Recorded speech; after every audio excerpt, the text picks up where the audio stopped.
Welcome to Voyage Daily Tech, the most important news personalized for you every day, supported by Voyage.com.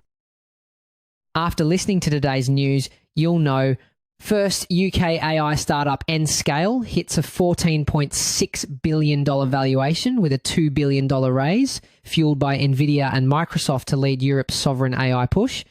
We'll explore how this massive investment transforms the AI infrastructure landscape and what it signals for US-Europe tech partnerships. Second, BYD's new EV battery adds 250 miles in 5 minutes, but its megawatt charging tech exposes a massive infrastructure gap with China. Today, we'll take a closer look at the liquid-cooled charging and grid-edge solutions required and their implications for Western EV adoption. Third, a $13 billion US-Japan deal to build a display factory using Japan. Displays a leap OLED tech aims to break US military reliance on China. We'll analyse why this national security-driven partnership is a turning point and how it could reshape global tech and defence supply chains. Fourth, X launches an urgent internal probe into its Grok AI for racist content as its free speech design philosophy conflicts with basic AI safety. In this episode, we'll break down this fox guarding the henhouses crisis and what it signals for the future of unregulated AI platforms. Fifth, Australia's strict new internet age law sparks a massive VPN surge as major platforms block the entire country to avoid compliance costs. This discussion will reveal how this backlash creates a dangerous paradox and what it means for the future of the fracturing splinternet. The most unexpected news in the tech world today has to be this. A company founded just this year is now worth $14.6 billion. The AI data center startup Nscale just closed a staggering $2 billion funding round with some of the biggest names in tech jumping on board. We're talking about Nvidia, Dell, and Citadel, all placing massive bets on a company that is barely a year and a half old. A while back, we talked about how the giants are locked in a spend or fall behind dilemma that's fueling record AI capex. That wall of money is now spilling into upstarts like Nscale. But that's not the whole picture when it comes to the Nvidia investment. This isn't just about money. Nvidia is playing a kingmaker strategy. By investing in companies like Nscale, they are essentially creating guaranteed future customers for their own hardware. It's a way to lock in massive demand for their GPUs and shape the entire AI infrastructure market. We previously analysed how Nvidia isn't just selling chips to hyperscalers, but also tightening vendor customer loops. Nscale fits that playbook, a way to seed capacity in Europe while steering demand toward Nvidia's next-gen GPUs. And if the investors are a big deal, look at who just joined the board. Former Meta COO Sheryl Sandberg, former Meta executive Nick Clegg, and former Yahoo president Susan Decker. Bringing in operators with this kind of policy reach so early on, well, it reveals everything about Nscale's real challenges. This suggests the real battlefield is government partnerships and public-private projects as much as technology. Assembling a board of political and operational heavyweights like this so early on tells you this isn't just about technology. It's about navigating complex regulations, securing global real estate, and, most importantly, getting access to massive amounts of power. You bring in people like this when your biggest hurdles are political and logistical. So what is Nscale? The UK-based startup is in a race to build the physical foundation for the AI revolution. The fact that they are UK-based is a huge strategic deal, positioning Nscale to capitalize on sovereign AI. This is a massive push in Europe to build its own AI infrastructure to reduce dependence on US and Chinese tech. By building in the UK and Norway, Nscale looks like a European champion, even while partnering with American giants. A while back, we flagged sovereign AI as one of Nvidia's fastest growing demand engines. So Nscale's European footprint lines up squarely with that trend. The company's CEO, Josh Payne, declared that the AI boom is leading to the largest infrastructure build-out in human history. And when he says infrastructure build-out, he means something very specific. What's really going on here is an incredibly ambitious attempt at vertical integration. They're not just renting space, they're trying to control the entire stack, from building their own data centers powered by renewables all the way up to the software. This gives them control over cost and sustainability, which is a massive advantage. As we've discussed before, that own the stack philosophy can be high reward but high risk. Watch how Nscale balances control with partnerships. And this is where the situation takes a more complex turn. This $2 billion raise comes right after a $1.5 billion loan in February and a $1.1 billion funding round last September. The speed of this capital infusion is almost unbelievable. We noted a while back that much of this AI arms race is being financed with debt. That February loan fits the pattern of aggressive expansion.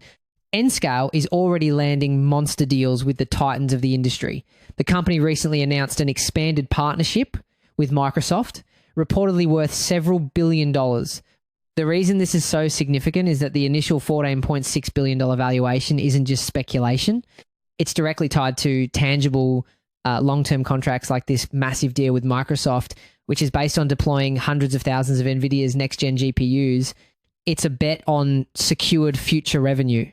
It also partnered directly with OpenAI to launch a massive AI data center in Norway, neatly connecting the dots in Nvidia's multi-angle strategy. This isn't just about building servers, it's about building the future. As Nscale reportedly eyes an initial public offering, its founder has made the endgame crystal clear. They are building the engine of superintelligence. And remember, we've already noted that industry AI capex has raced past the peak of the Apollo program, so if Nscale executes, today's raise is less a moonshot and more another stage of a very real rocket already in flight. We were just talking about the largest infrastructure build-out in history for AI. Now let's turn to another massive infrastructure challenge, this one on our roads. Imagine this, a new electric car battery that adds 250 miles of range in just 5 minutes. Now, you'd think this is a pure win, but there are trade-offs. Pushing that much energy so quickly puts incredible stress on the battery itself. Actually, the extreme heat generated can accelerate the degradation of the battery's internal components. Studies show this kind of extreme fast charging can cause tiny cracks in the battery's structure, leading to a loss of capacity over time. So the convenience on a road trip might shorten the life of your car's most expensive part. China's BYD, one of the world's largest car sellers, just unveiled this new battery, giving its latest models over 600 miles of total range. The last remaining advantages of petrol cars are beginning to disappear. Interestingly enough, this isn't some isolated system that will only work in China. BYD has smartly designed its system to be compatible with its own megawatt flash charging system. This move is smart because it prevents a new standards war, like the old Betamax versus VHS fight, which is great for everyone. But there's a catch. This technology requires megawatt charging points. So, what exactly is a megawatt charger? The engineering behind it is pretty incredible. To safely transfer over a megawatt of power, you can't just use a thicker cable. The system requires actively liquid-cooled charging cables to dissipate the immense heat. We're talking about specialized coolants pumped through the cable and connected just to stop them from melting. Think about it. This is a level of industrial strength power management being delivered to a consumer vehicle. A single one of these chargers can draw as much power as a small town in Britain. BYD's system uses chargers that deliver more than 3 times the power of the fastest ones currently in the UK. Now, that sounds like an impossible strain on the electrical grid, and it would be, but believe it or not, there's a clever workaround being developed called grid edge solutions. Imagine a charging station with its own massive on-site battery. This system, called a BESS, can slowly sip power from the grid during off-peak hours. Then, when a car pulls up, it can rapidly discharge that stored energy at megawatt speeds. This approach buffers the demand, protecting the main grid from sudden power spikes. But the tech is only half the battle. The real story is about deployment. China is already planning to build thousands of these megawatt stations within the next 2 years. Britain, by contrast, would struggle to support such a network due to its fragmented, privatized system. And that brings up an ironic piece of history. The state-directed model China is using to leap ahead resembles Britain's own successful post-war electricity system, a single integrated organisation that delivered decades of falling prices before it was privatised in 1989. At the time, Labor warned that prices would rise. They did. A recent analysis shows the privatisation premium means almost a quarter of the average household energy bill now flows directly into corporate profits.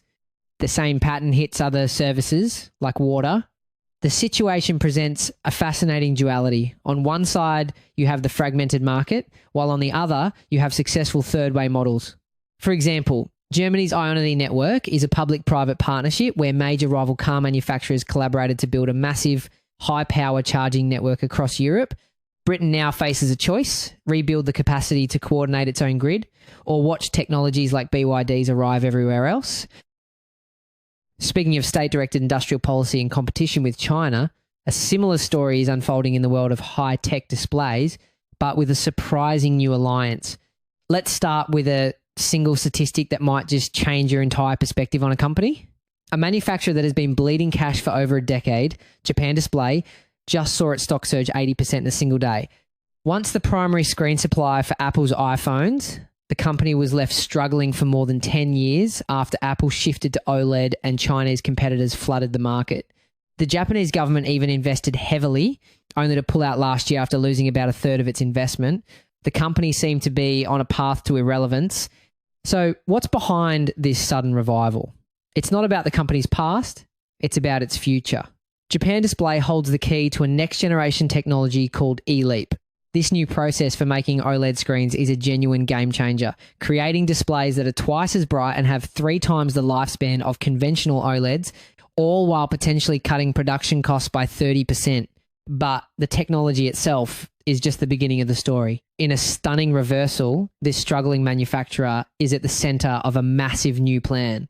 Tokyo and Washington are exploring a partnership to build a brand new display factory in the United States, with Japan Display as the key partner. The reported price tag is an incredible $13 billion. What's really driving this isn't just commercial tech. The core of this plan is aimed directly at Washington's deep concerns over its reliance on China for displays used in critical military systems. We're talking about the screens inside fighter jet cockpits, in mobile command centers, and on naval vessels. The US House has already passed an amendment to bar the Pentagon from buying displays from Chinese state-backed firms, with a goal to end that reliance by 2030. This initiative is part of a much larger $550 billion investment package from Japan. This new plan signals a huge shift.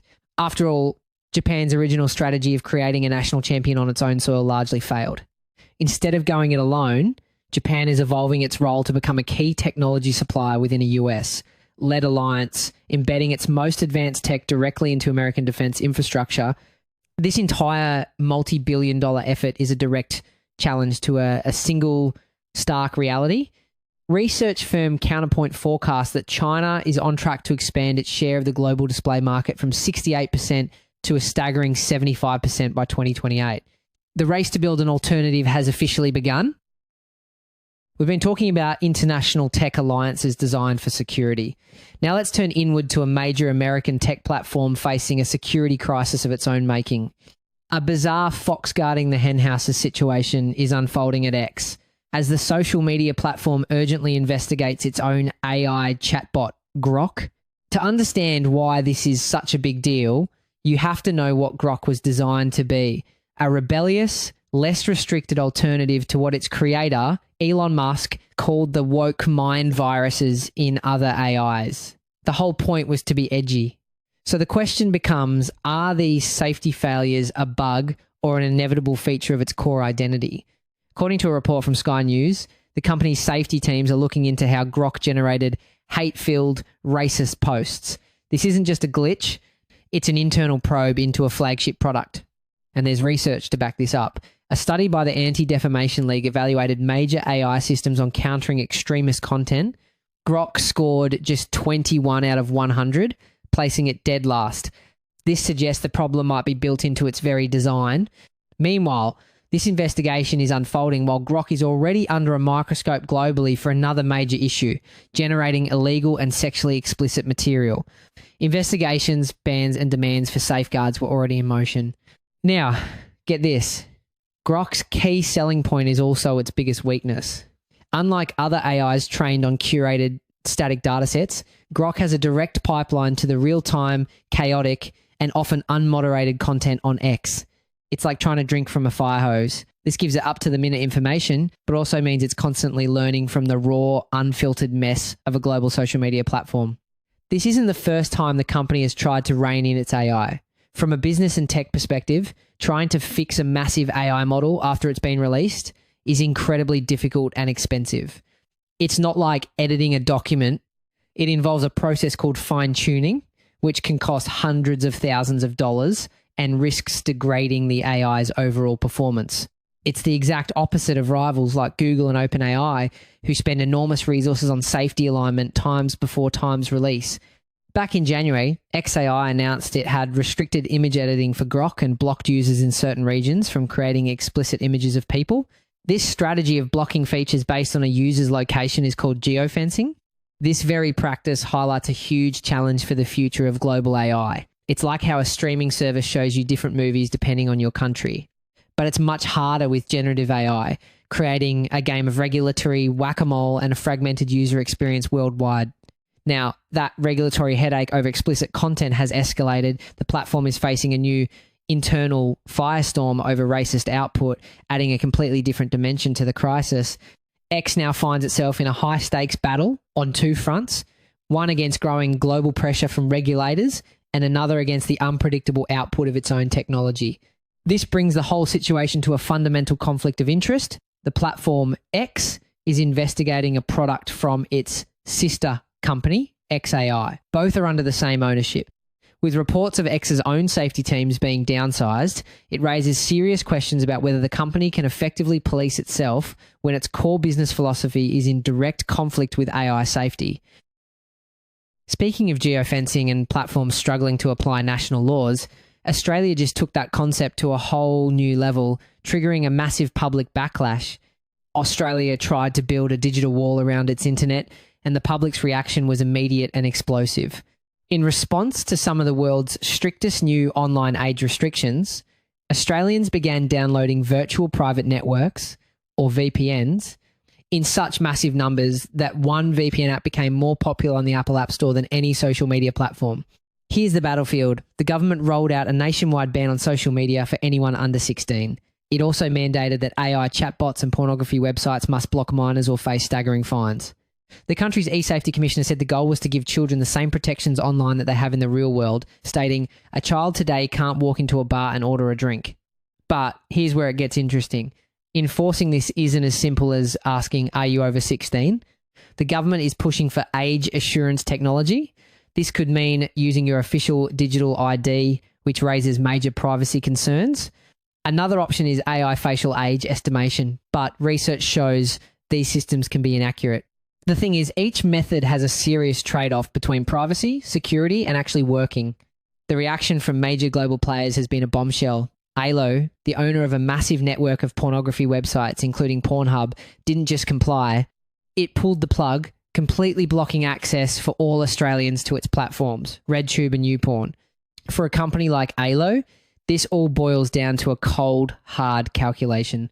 The cost of implementing compliant age verification can be huge, and the legal risk from fines is crippling. So, when faced with these challenges, ALO decided that the revenue from an entire country wasn't worth the risk. It's cheaper and safer to just block everyone. So you have the government trying to enforce control and a massive portion of the public immediately downloading tools to bypass those controls. This decision brings both potential benefits and comes with inherent risks, creating a dangerous paradox. The goal is to protect kids, but the law might be having the opposite effect. Many free VPNs people are flocking to are incredibly insecure, with studies showing that over 75% contain tracking libraries and sell user data. The law is pushing people from a regulated space into an unregulated digital Wild West.